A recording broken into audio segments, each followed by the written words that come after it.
for this opportunity, Mr. Speaker. Compose your thoughts and deliver your messages in 5 minutes. One more because you've taken part of it. Mr. Speaker, first and foremost, I want to say that this is the most contentious finance bill since I was elected in this House in 2013. In fact, Mr. Speaker, this is so contentious that I look at it like a drum of poison. And Mr. Speaker, when I listen to the mover and the seconder, they've mentioned some amendments, they're proposing a few things that are in the bill that are okay. It's like saying that they have put a teaspoon of sugar in a drum of poison. Mr. Speaker, for me, I think this bill is something that we must reject in its totality. Mr. Speaker, the economic situation in this country is very dire. Kenyans are struggling. Kenyans are suffering. Mr. Speaker, very few Kenyans can actually put 3 or 4 square meals in a day on the table. Mr. Speaker, Kenyans are asking themselves, do we put food on the table for our children, or do we pay fees, do we buy clothes? Everything is difficult. Life is difficult. Mr. Speaker, that is one of the reasons why you saw our team of Azimio going to the streets, because we are feeling that somebody needs to start caring for the hustlers. Mr. Speaker, 1,000 shillings a few months ago could buy, maybe even fill a paper bag.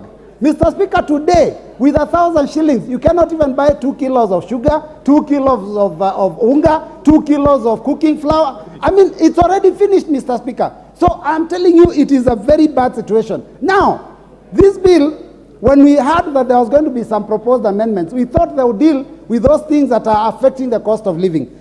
16% VAT on petroleum products has been retained. Mr. Speaker, what does that mean? That the cost of everything transported, goods and services, will go up. The cost of electricity will go up. Mr. Speaker, there is also advance tax that has been proposed on personal public service vehicles and, of course, on transporters. Again, Mr. Speaker, the minute you increase taxation, what it does, Mr. Speaker, is that will be passed on to the end user. And, Mr. Speaker, the end user is that person that we call the hustler. Mr. Speaker, who will speak for the hustlers? Mr. Speaker, our turnover tax, which is a tax on doing business where there is no profit, has gone up from 1% to 3%. Mr. Speaker, how do you tax people for having the dream of opening up a business? And we are being told that those at the bottom of the bracket are going to be raised, they are going to be assisted. Mr. Speaker, this was a hoax. Now Kenyans can see for themselves that there was never any good intention from this Kenya Kwanza regime. Mr. Speaker, this House must stand up to be counted. And this House must listen to the voice of Kenyans. Over 93% of Kenyans have said we reject the finance bill. 93% of Kenyans, those that voted for us. Mr. Speaker, I am shocked that members of the House can stand up and say, despite the fact that our voters are unhappy with the bill, we shall continue and vote in its support. Mr. Speaker, yes, there's a point of order from the majority leader. There shouldn't be point of order. It is part of your debate. Honorable Speaker, I rise on standing order number 91. And I hear Robert Mbui saying there should be no points of order. But I think that is a prerogative of the Speaker. Honorable Speaker, standing order 91 speaks to the responsibility for statement of fact. And I have listened keenly to what the Honorable Mbui is saying. And Honorable Speaker, you did invite us to debate the finance bill. And it's only imperative on us that when we debate the finance bill, we restrict ourselves to facts that are in the finance bill, and not use this opportunity, Honorable Speaker, to deliberately mislead the country or play to the gallery. And I know the Honorable Mwalimu Robert Mbui has been a good teacher and a good legislator. But to state that the question of turnover tax is what he is misleading the country to believe, knowing all too well, because he's a good teacher and he reads. He knows turnover tax is optional. You either choose to pay a turnover tax or you do your returns. True, Honorable Speaker. Order. What is out of order, Majority Leader? Honorable Speaker, what I found to be completely out of order. Order. What is out of order? Honorable Speaker, what I found to be complete out of order is the misleading statements that are not based on fact. That the Honorable Robert Mbui is advancing, and he should base his facts on what is in the bill. Order. Order, honorable members. Robert Mbui, proceed. Thank you, Mr. Speaker. And please, Mr. Speaker, these frivolous points of order are just meant to waste time so that people cannot hear what we have to say. Mr. Speaker, I talked about things that are in the finance bill. Even the 3% turnover tax is in the finance bill, Mr. Speaker.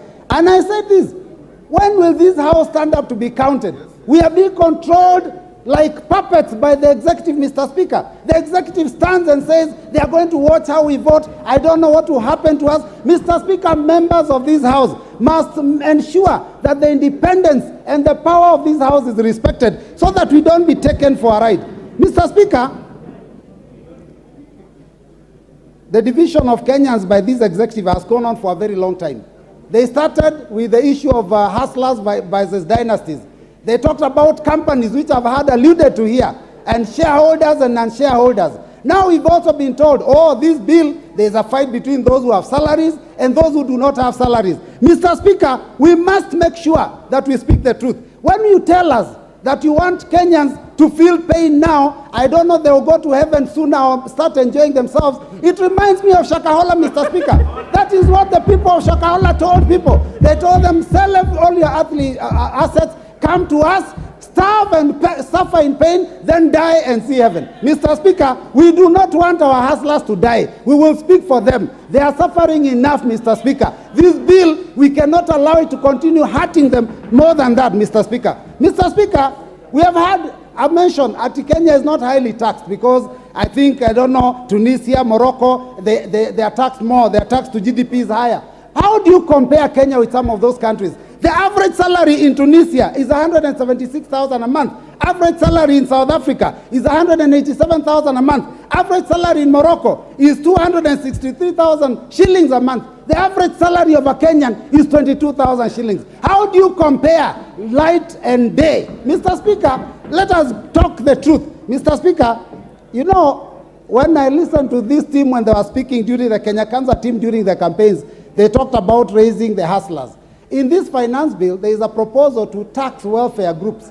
Welfare groups are those chamas of our women when they put money together, Mr. Speaker, so that they can do table banking. 1,000 shillings each, they put it together, then it is taken by one. Now this team wants to tax that money, take money that these women have worked hard for, the hustler women of this country, the mamamboga, the boda boda. Can you people be fair to Kenyans? Members, let us stand up and oppose this bill, all of us. The voters are watching. The voters are watching. And I can tell you, those three people that you are respecting so much, when you lose the next election, they will not pick your calls. And by that time, even these positions of cabinet, I don't know, CASs, we will have fought them, we will have removed them. They will no longer be there. So members, please, let us vote. Order. Order, honorable members. In any civilized